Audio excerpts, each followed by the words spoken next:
Vsak je svoje sreče kovač.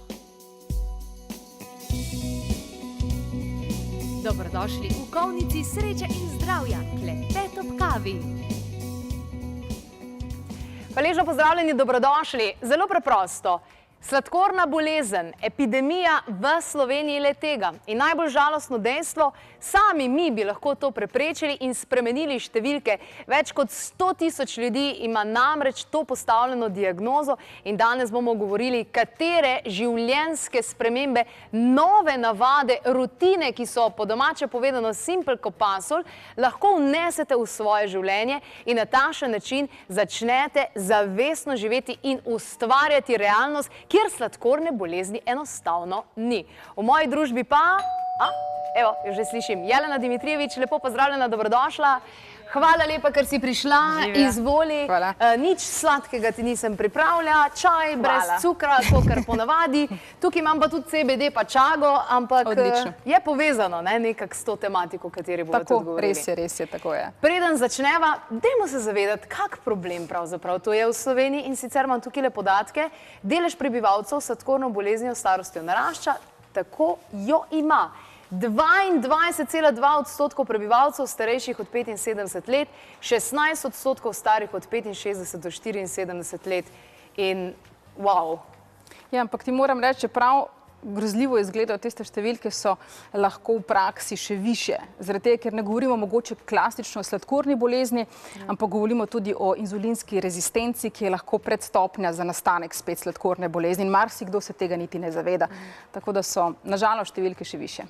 Imamo tip 1, imamo tip 2, ampak danes na svete, ki jih boš pravzaprav posredovala, so pa za kogarkoli pravzaprav kot vodilo. Tako je, predvsem tako najlažji in zdaj že obstaja veliko znanstvenih raziskav, veliko tistih smeri, ki nam pomagajo, da pozdravimo diabetes tipa 2 po naravni poti. Diabetes tipa 1 malo teže gre, čeprav nekateri tudi pravijo, da jim je ratalo s to vrstno boleznijo, ampak pri diabetesu tipa 1 govorimo predvsem o uničevanju beta celic trebušne slinavke, ko ni več možnosti, da telo proizvaja lastni inzulin in zaradi tega je to veliko težje ozdravljiva bolezen, ampak se da drastično omiliti z naravnimi ukrepi. Katera je prva stvar, ki jo mora tak človek, tudi če ima samo nekoga v familiji, ki jo mora prvo vrsti svojega življenja upustiti, ali je to kakšna navada, kaj je to? Kaj bi to bilo?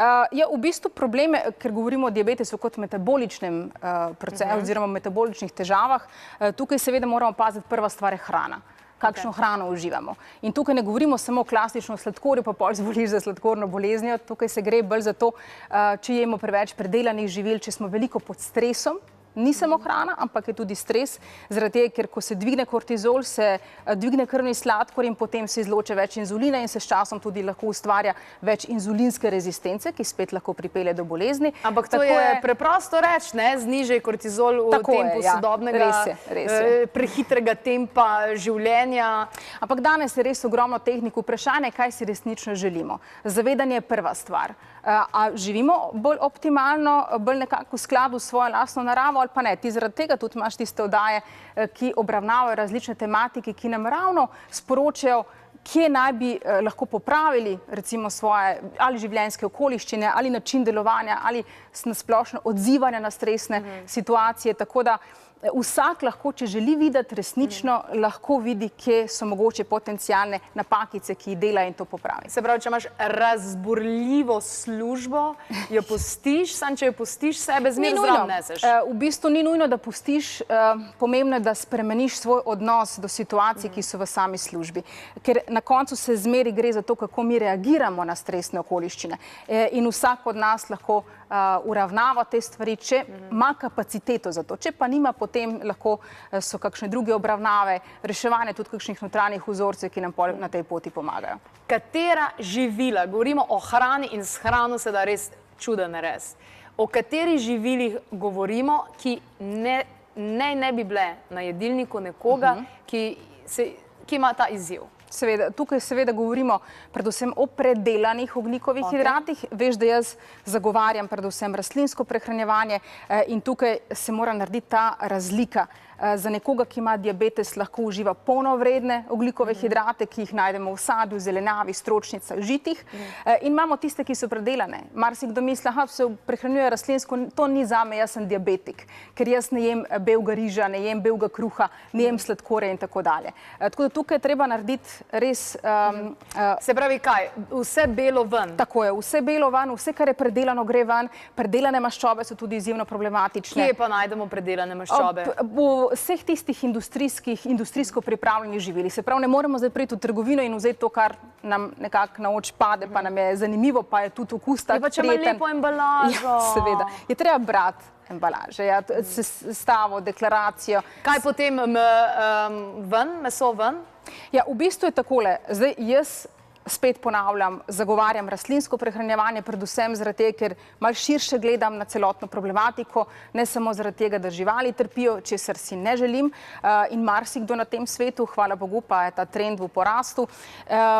Poleg tega pa tako, zaradi same narave, zaščite narave, zaradi samega ozaveščanja naše osebne rasti in tako dalje, ampak lahko tudi tisti, ki seveda ne želijo živeti ali niso pripravljeni živeti na tak način, njim treba tega izločiti popolnoma iz prehrane, ampak je treba znati uravnavati stvari. Danes je pokazala marsikdo, zdaj spremlja tiste trende, visokomaščobna dieta se je pokazala izjemno koristna, tukaj je zelo majhen odstotek beljakovin, ki pridejo tudi iz različnih virov. Jaz sem tudi sestavila recimo visokomaščobno rastlinsko dieto, čeprav marsikdo misli, da je to nemogoče, da prideš pol v ketozo, ampak se da.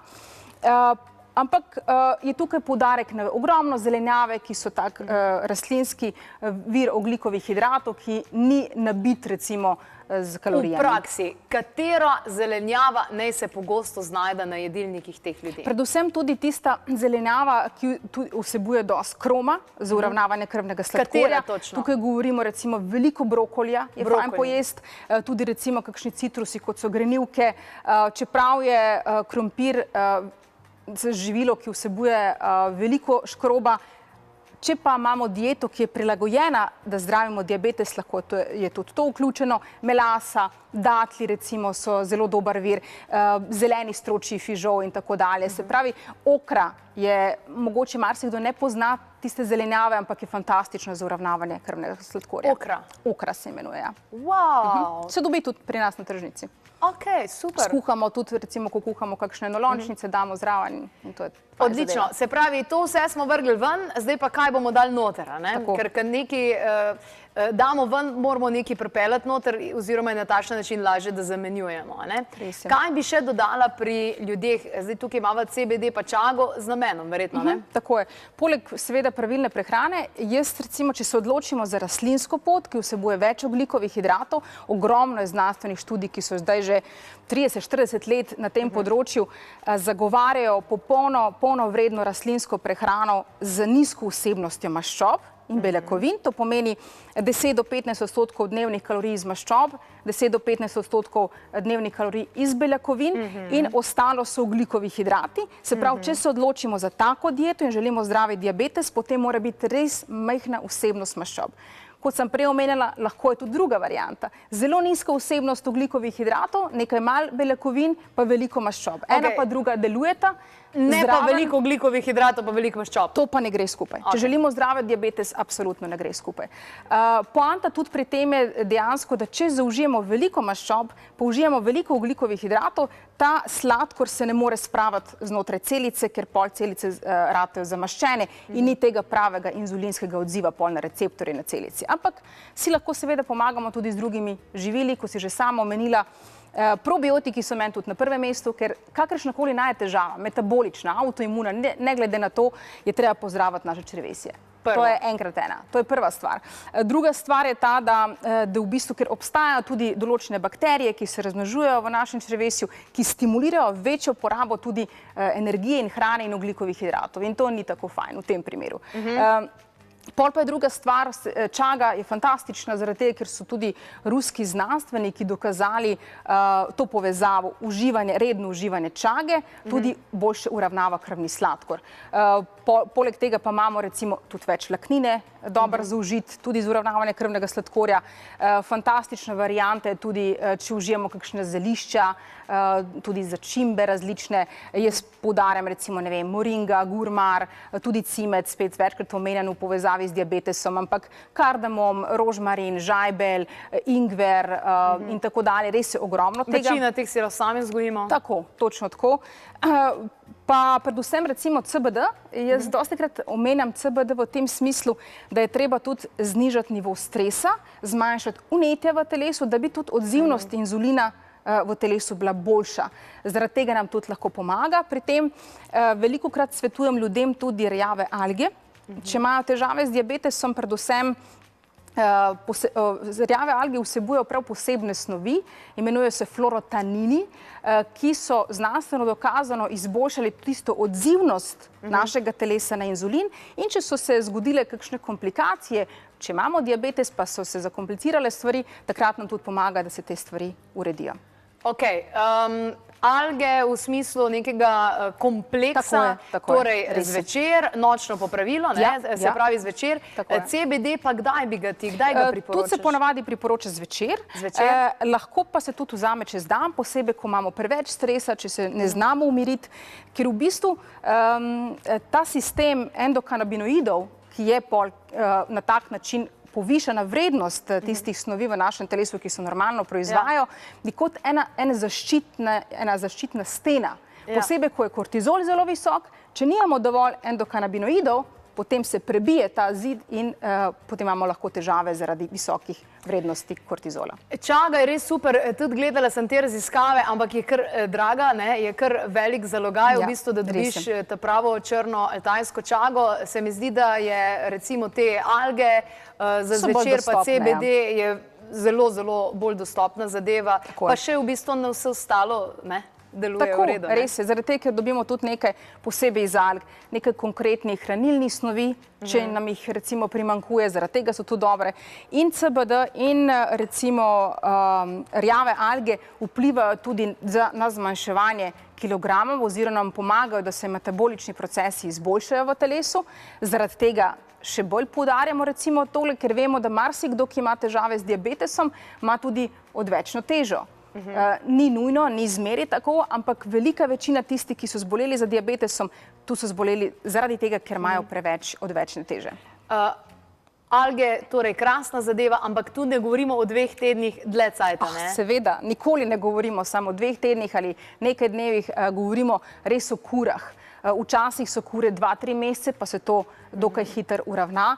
Včasih pa zna trajati pol leta, 1 leto, odvisno, kje so težave. Ali so samo na fizični ravni, ali so težave tudi bolj globlje na psihični ravni, ker če pa so, potem je treba vzeti več časa za samoregulacijo in za regeneracijo celotnega telesa. Verjetno je treba malo prevzeti odgovornost oziroma izbrati, da boš kaj sam naredil na tem, ne? Ja, to je zmeri začetek.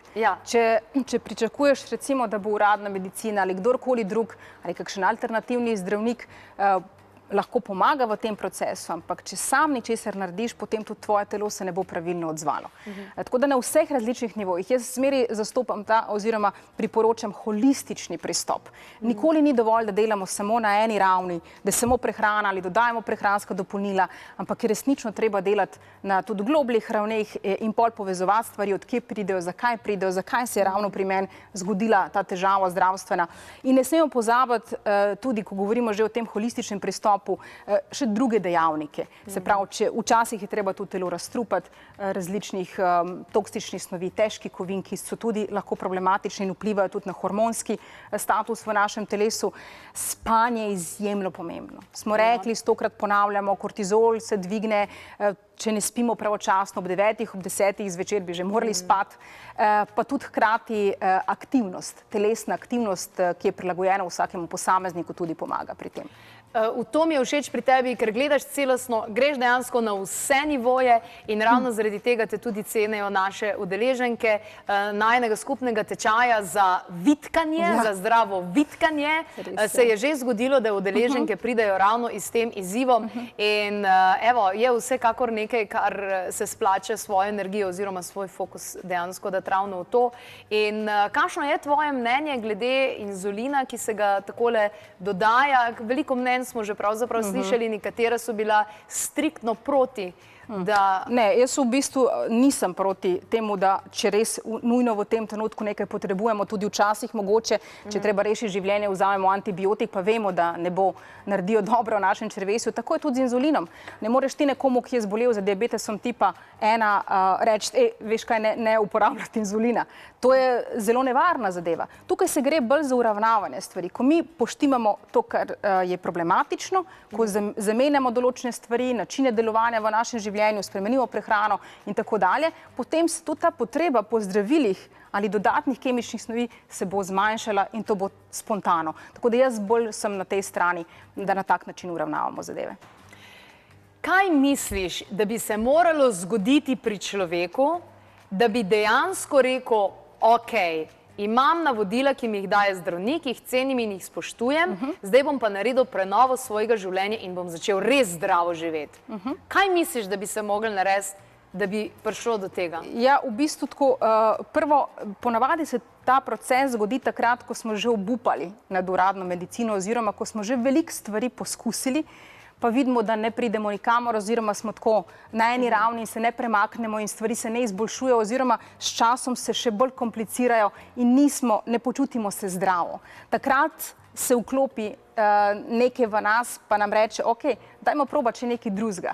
In tukaj je zelo dobro, če bi bilo to medsebojno sodelovanje, če bi lahko bili na tej ravni, če bi bili toliko razviti, da bi lahko tudi zdravniki bili taki, da bi upoštevali nasvete, ki jih dobivajo same pacienti iz tistih drugih virov in da bi se pol to uravnavanje, o katerem sem prej govorila, da bi potekalo bolj nežno tudi za samega pacienta, pa tudi za celo našo družbo. Ta napredek bi bil boljši. Se pravi, misliš, da more ljudi fejst neki večino zmatrati, da se bojo premaknili? Večina tako funkcionira, nažalost pač tako je. Padejo čisto na tla, enostavno se jim življenje spreobrne toliko, da ne morejo več normalno funkcionirati, ker se toliko navadijo na to, da jih nekaj boli, da imajo težave, da reče, jaz sem s tem že navajen živeti. In dokler ne pride res do tiste točke, da ne more več funkcionirati, potem ne naredi ničesar, ampak tudi če takrat začne delati na sebi, tudi to ni prepozno. Najlepša hvala, Jelena Dimitrijevič je bila v naši družbi. Omenili smo kar nekaj različnih orodij. Prvo orodje, ki je najbolj pomembno, je volja, drugo prevzemanje odgovornosti kot izbira in potem najdeš še kar nekaj stvari. Na www.klepet.kavi.si poleg vseh ostalih novic tudi minuli posnetki oddaj, poglejte si jih, preučite jih in seveda tudi povprašate, kaj lahko na info@klepet.kavi.si. Sicer pa, če nimate dostopa do interneta, nič za to, tudi vas ne ignoriramo na 02 6200 230. Lahko dobite marsikatero informacijo glede vseh orodij in pripomočkov, o katerih so govorili tudi z Jelenom. Jaz mislim, da vsa podjetja, ki želijo v bistvu imeti zdrave zaposlene, ki bodo dobro delali, imajo pridne zaposlene, potem bi morali omogočiti en tak test, da vidijo, a res dobro